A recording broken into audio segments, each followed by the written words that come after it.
Welcome to Samba Samba. Enjoy the video. In this video, I will explain how to lower a Nissan Titan. Lowering your truck can significantly enhance its appearance and improve its handling characteristics, giving it a more aggressive stance. We'll explore various methods for both the front and rear suspension, ensuring you understand the process. Remember, proper installation is key for safety and performance, so let's dive into the details. For the front suspension, several effective methods exist.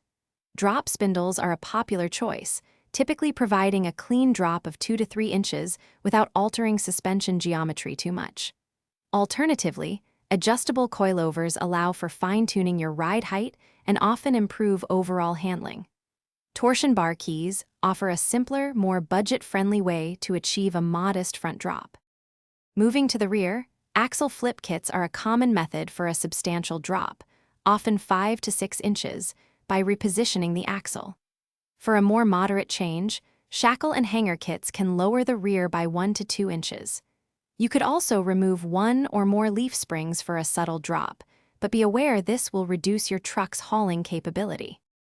After lowering your Nissan Titan, a professional wheel alignment is absolutely crucial to prevent premature tire wear and ensure safe handling.